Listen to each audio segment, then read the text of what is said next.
ГСП онлайн. Городские новости сейчас.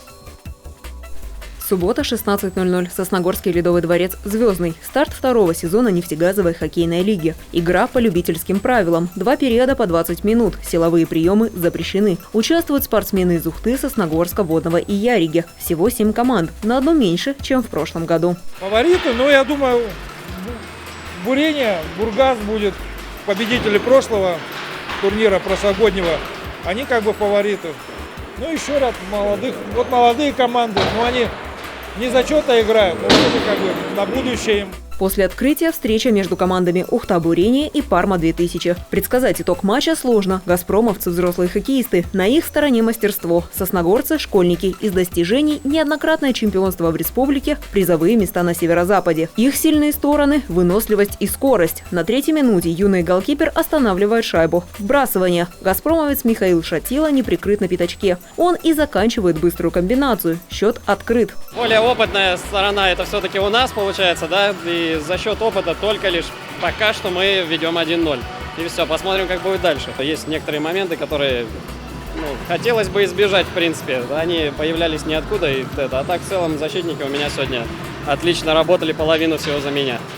Второй период. У газпромовцев плановая замена вратаря. На льду Алексей Андреев. Ему дают заскучать. Команда прессингует Парму. Но результат того стоит. Плюс 2 заброшенные шайбы. На 13-й минуте молодежь реабилитируется. Гол престижа забивает Никита Рочев. За минуту до конца матча сосногорцы меняют голкипера на полевого игрока. В это же время у ухтинцев неполный состав. Вратарь наказан за подножку. Штраф отбывает один из нападающих. В меньшинстве 4 против 6.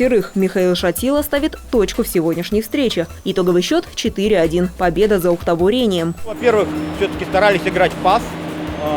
Во-вторых, ребята молодцы. Упорные, цепляются хорошо. Поэтому, в общем, достойная, хорошая игра.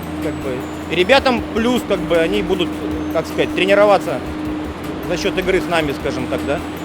Вот.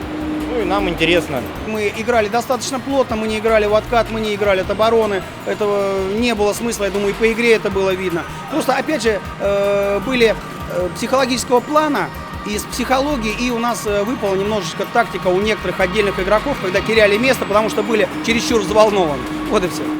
Накануне прошел еще один матч в рамках нефтегазовой лиги. В Ледовом дворце имени Сергея Капустина администрация «Газпромтрансгаз Ухта» против ухтинских «Медведей». Спортсмены в красном – бывшие хоккеисты Пармы, Ночных Волков и команды имени Сергея Кольцова. Газпромовцы – начинающие либо давно не практикующие любители.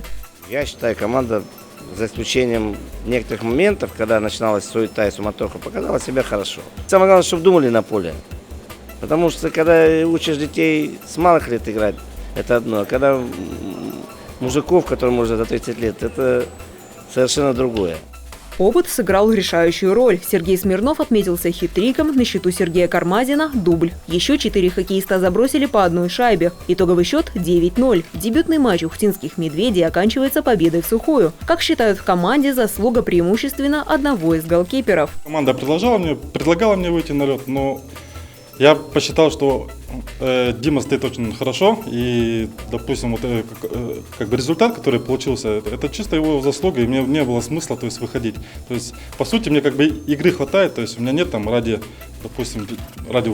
чего-то выйти, то есть 5 минут роли бы не сыграла. Зато у него честная его победа. Сезон НХЛ продлится до весны. Расписание матчей можно найти в интернете, в том числе в нашей группе ВКонтакте.